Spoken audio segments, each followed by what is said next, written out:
मैं भी जब तक ज़िंदा हूँ, हमारे आने वाले जनरेशन और जब तक दुनिया चलेगी, तब तक हैंडलूम का ये काम बंद नहीं होगा। लोगों तक इन सारी चीज़ों को पहुँचाया जाए क्योंकि अगर कोई ज्ञान आपके पास है, तो आप अपने पास रखेंगे तो उसका कोई मतलब नहीं हुआ। वो वहीं पे दफ़न हो जाएगा, आपके बाद फिर कोई पूछने वाला नहीं होगा। ये सिर्फ़ प्रेज़ेंटेशन का फ़र्क है। 2 तरह की ज़बानें यूज़ की जाती हैं। एक हमें व्यूअर के लिए और दूसरी बायर के लिए। हम जो महसूस कर रहे हैं, जो पहले था आज से 100 साल पहले, वही आज है। मेरा नाम शाहिद जुनैद है और ये हैंडलूम का काम करते हुए हमें लगता है कि मैं 11वीं या 12वीं जनरेशन हूँ, जो हमारे यहाँ काम होता है। हमारे पूर्वज अ, 15वीं शताब्दी में भारत आए और बनारस आकर के बस गए। तो चूँकि वो इसी कपड़े के ही कारोबारी की कपड़े का ही कारोबार करते थे। उसके बाद से हम मतलब हमारी जो वंशज है वो यहीं आकर बसे और उनकी हमने बताया जैसा कि 11वीं या 12वीं पीढ़ी है। औ हमारा फ़र्म ही 1844 में रजिस्टर्ड हुआ, हाजी मुन्ना के नाम से। हम हैंडलूम के बारे हमने सारा हैंडलूम को ही फ़ोकस किया। जब से मैं काम में आया, तो हमने पावर लूम की सारी बारीकियाँ, वीविंग की सारी बारीकियाँ सीखी, बट हमने हैंडलूम को ही अपना उद्देश्य बनाया कि हम हैंडलूम पे ही काम करेंगे। और जितनी भी टेक्निक जो कि हम जो बनारस में अभी यूज़ होती है उसको हम पर्शियन टेक्निक कहते हैं।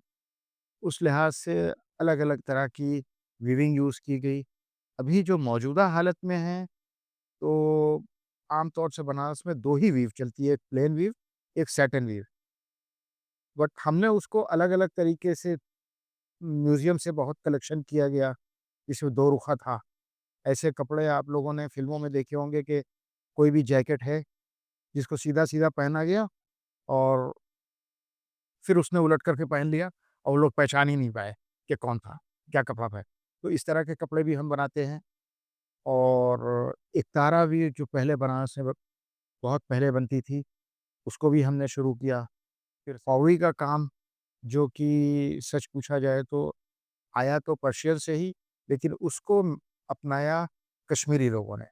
जो वहाँ से लोग आए वो बढ़ गए। कोई साउथ चला गया, कोई मिडिल मिडिल इंडिया में रह गया, कोई कश्मीर चला गया, कोई बंगाल चला गया। तो जहाँ-जहाँ जो लोग गए वो अपने-अपने हिसाब से काम करने लग गए। तो जो पौड़ी टेक्निक है वो कश्मीर में ज़्यादा सक्सेस हुई। जो कश्मीरी शॉल बनती है, बारीक ट्विल, उसको भी हमने बनाया और हमने कोशिश की कि सिर्फ़ मैं ही ना बनाऊँ। बनारस में और लोग भी उस पे तैयार हों और उम, लोगों तक इन सारी चीज़ों को पहुँचाया जाए क्योंकि अगर कोई ज्ञान आपके पास है, तो आप अपने पास रखेंगे तो उसका कोई मतलब नहीं हुआ। वो वहीं पे दफ़न हो जाएगा, आपके बाद फिर कोई पूछने वाला नहीं होगा। आम तौर से जब यहाँ कपड़े बनने शुरू हुए जैकार्ड और जालाक मोटिव्स नहीं बनते थे। जो पर्शियन लोग जो आए, तो उन्होंने यहाँ कुछ मोटिव्स बनाने शुरू किए, लेकिन वो उशन के बुनते थे। नीचे पेपर डिज़ाइन लगाते थे और उनका एक जो मेन टेक्निक है उसको गठवा टेक्निक कहते हैं।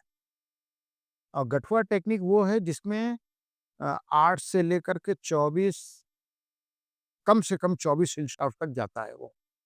तो उसपे अलग-अलग तरह की डिज़ाइनें बन सकती हैं। तो उसी गठवा टेक्निक को ही फ़ॉलो करते हुए हमने उस स्टोन की बहुत सारी डिज़ाइनें बनाई और लोगों को बताया भी गया। लेकिन अभी गठवा बनाने वाला कोई भी नहीं है। गठवा पे काम करने वाला भी नहीं है, गठवा की अ, लूम सेट करने वाला भी कोई नहीं है। उम, हम भी भूले बैठे हुए हैं, हम भी बहुत अच्छी तरह अगर हमारे सामने आएगा तो हमें फिर से उसको बहुत सोचना पड़ेगा, फिर मैं बना लूँगा। अभी जो हम काम कर रहे हैं वीव देखा जाए तो हम इकतारा, प्लेन वीव और सैटिन वीव तीनों पे काम करते हैं। मोटिव्स पर अगर हम आते हैं, तो हम जंगला बनाते हैं, बूटीदार बनाते हैं, पूरा जिसको बनारस में अम्बोस कहते थे। किसी ज़माने में। अब उसका नाम लोगों ने बदल कर के ब्रोकेड कह दिया है। ये सिर्फ़ प्रेज़ेंटेशन का फ़र्क है। 2 तरह की ज़बानें यूज़ की जाती हैं। एक हमें व्यूअर के लिए और दूसरी बायर के लिए। व्यूअर को हम ये दिखाना चाहते हैं कि आप काम कम कर रहे हैं, तो इसलिए हमने उसका नाम अम्बोस रखा है। बायर को दिखाना चाहते हैं कि बहुत अच्छी चीज़ है, तो उसको हमने ब्रोकेड कहा है। उसी तरह जैसे जैकार्ड पे हम काम करते हैं, तो वीवर से तो बोलते हैं कि ये 40 चौक की जैकार्ड है, पर बायर से बोलते हैं कि 160 हुक्स है। उससे हमें पैसा लेना है और इसको हमें पैसा देना है। जब कोई पैसा देना चाहता है, तो कम से कम देना चाहता है। ये आम इंसानी फितरत है। जब देने वाला होता है, तो वो कम से कम देना और लेना चाहता है, अगर उसको कहीं से लेना हो, तो चाहता है कि उसका जेब से सारे पैसे ले लो। यहाँ वो चीज़ें लागू होती हैं। हम बायर को 160 हुक्स बताते हैं और वीवर को 40 चौकी कहते हैं। अगर वीवर को बोले कि 160 हुक है, तो फ़ौरन डर जाएगा कि 160 हुक की वो चलेगी कैसे? क्योंकि उसको समझाना बहुत मुश्किल है। तो ऐज़ ए मास्टर वीवर हम जहाँ तक समझते हैं कि हम उसको समझा लेते हैं। जाले पे भी मैं काम करता हूँ, लेकिन अब जाला भी ख़त्म हो गया है। कड़वा में ये पाउडर, बॉर्डर बूटी और जाल, ये तीनों कड़वा में हो गई। आम तौर से लोगों के मन में 2 ही चीज़ें हैं, या तो फेंकवा या कड़वा, लेकिन दोनों का मिक्स मैच भी किया जाता है। कुछ चीज़ें उसी में फेंक दी जाती हैं, कुछ काढ़ दी जाती हैं।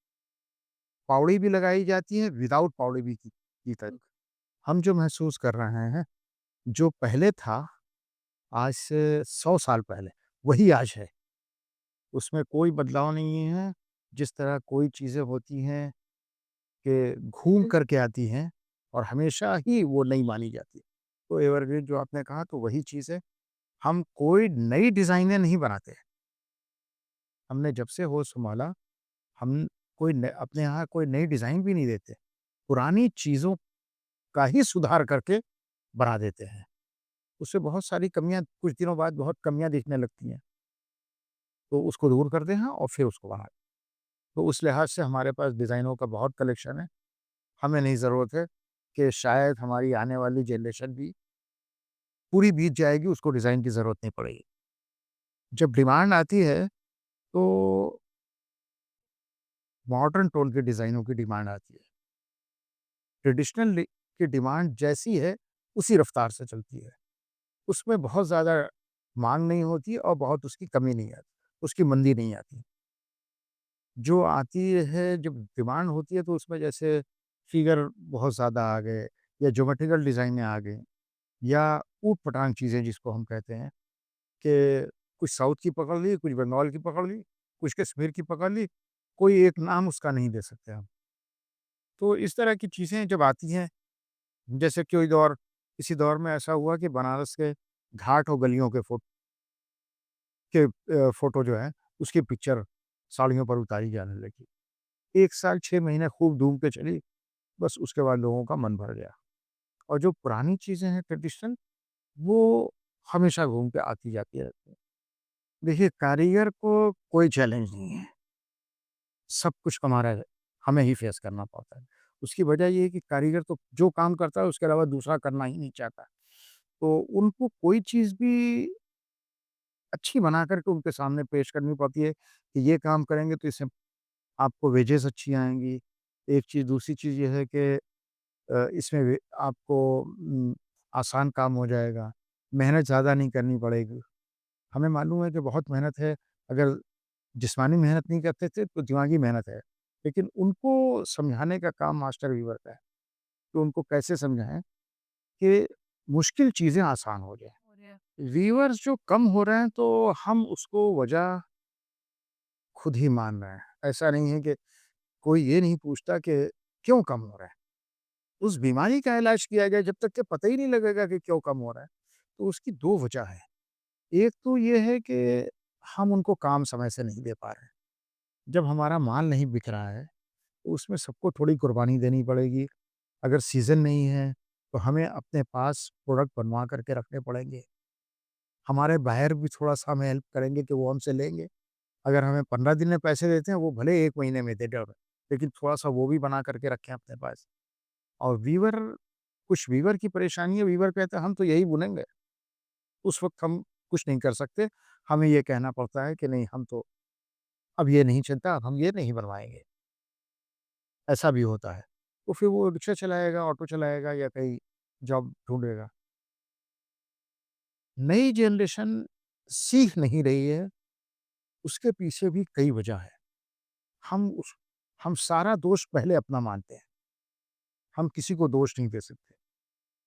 पहली चीज़ तो ये है कि पहले वीवरों के घर हम काम देते थे, कि वो अपने घर में ले जाएँ, अपने घर में काम करें और उनको 10,000, 20,000, 25,000 एडवांस देते थे, कि अगर जगह नहीं है तो वो बना लें। अब धीरे-धीरे ये कॉन्सेप्ट हो गया है कि हम अपने घर में काम करवा रहे हैं। अगर हम अपने घर में काम करवाएँगे, तो वीवर तो आएगा, उसके नई जनरेशन कैसे सीखेगी?